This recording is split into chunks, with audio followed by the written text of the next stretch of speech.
प्यारे बच्चों, अब हम आपका चैप्टर 2 वर्ग और वर्गमूल शुरू करने जा रहे हैं। ठीक है, आपने घात शब्द सुना होगा, किसी संख्या की घात से आप परिचित हैं। पिछली कक्षा 7 में आपको घात और घातांक के बारे में पढ़ाया गया था और आपको ये भी मालूम था अगर हम किसी संख्या के ऊपर घात 2 लगा देते हैं तो हम उसे उसका वर्ग कहते हैं। जैसे हम इसको बोलते हैं x का वर्ग या x की घात 2। इसको कैसे लिख सकते हैं? x की घात 2, या हम इसको बोल सकते हैं x का वर्ग। क्या मतलब हुआ? किसी भी संख्या की घात यदि 2 है तो हम उसे उसका वर्ग कहते हैं। इसको ज्ञात कैसे किया जाता है आप जानते हैं। अगर हमने लिखा 2 की घात 2 मतलब 2 का वर्ग, इसका क्या अर्थ हुआ? 2 की गुणा 2 में ही 2 बार कर देंगे, कितना आ जाएगा? 4। जैसे 5 का वर्ग क्या हो जाएगा? 5 गुणा 5, कितना हुआ ये? 5 पंजे 25। ठीक है, 7 का वर्ग बराबर 7 गुणा 7 7 49।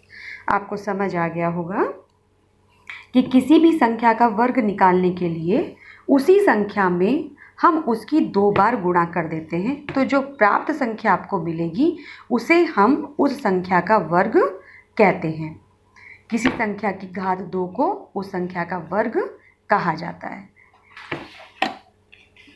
इसे आप देख भी रहे होंगे, यदि किसी सम संख्या का वर्ग निकाला जाए तो प्राप्त गुणनफल वर्ग आपका क्या आया है?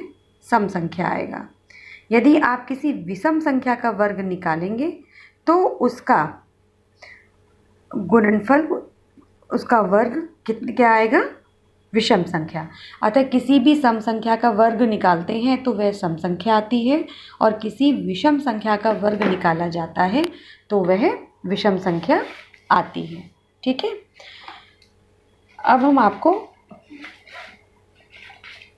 परिमेय संख्याओं का वर्ग भी निकालना बताते हैं। जैसे परिमेय संख्याओं का, ऋणात्मक संख्याओं का वर्ग कैसे निकाला जाता है। देखिए, जैसे आपको हमने एक ऋणात्मक संख्या ले ली, माइनस ऋणात्मक 3 ऋण 3, इसका वर्ग आपको निकालना है। ठीक है, कैसे लिखा जाएगा? -3 गुणा -3, इसका वर्ग का मतलब क्या हुआ? -3 की -3 में आप गुणा करेंगे। ये मैं आपको पहले भी बता चुकी हूँ चिन्हों के गुणा के बारे में। माइनस गुणा माइनस क्या हो जाएगा? प्लस। ठीक है, और 3 की 3 में गुणा क्या हो जाएगी? 9।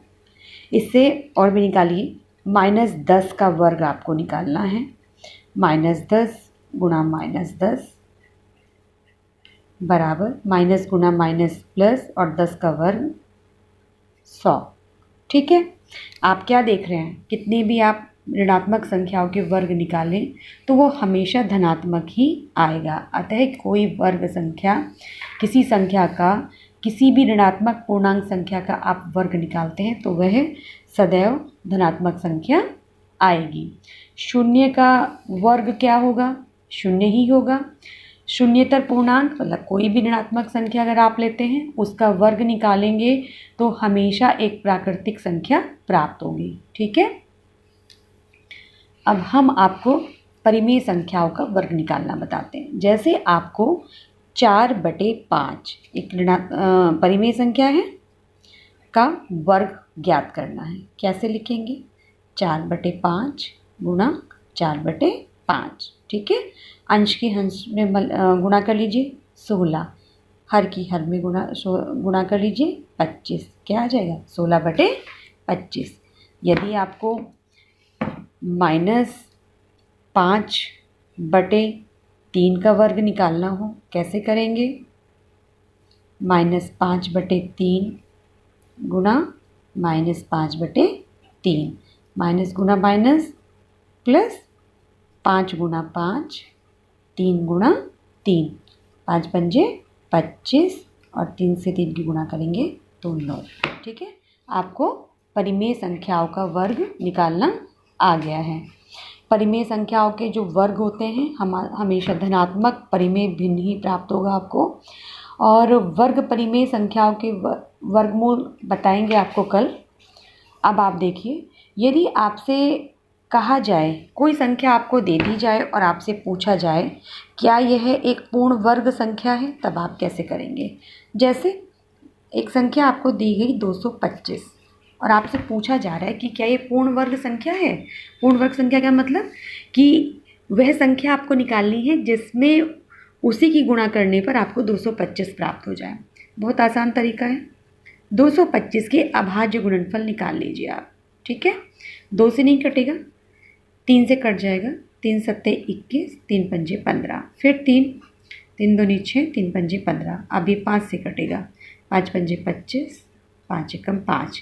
इसका मतलब है आप 225 को 3 गुणा 3 और 5 गुणा 5 के रूप में लिख सकते हैं। ठीक है, 225। अब आप इसके जोड़े बनाइए। 3 कितनी बार आया है? 2 बार। 5 कितनी बार आया है? 2 बार। ठीक है, इसको 3 का वर्ग गुणा 5 का वर्ग आप लिख सकते हैं। ठीक है, अगर कोई अभाज्य गुणनफल शेष नहीं बचता, जैसे अब यहाँ ना 3 बचा है ना 5 बचा है, तो आप इस संख्या को क्या बोलेंगे कि यह 225 एक पूर्ण वर्ग संख्या है। और किसका गुणनफल है? 3 गुणा 5। आप 15 की 15 में मल्टीप्लाई करके देखिएगा तो क्या आएगा? 225। ठीक है, अब आप अपनी किताब से आपकी जो प्रश्नावली है 2A, ठीक है, इससे प्रश्न कीजिएगा।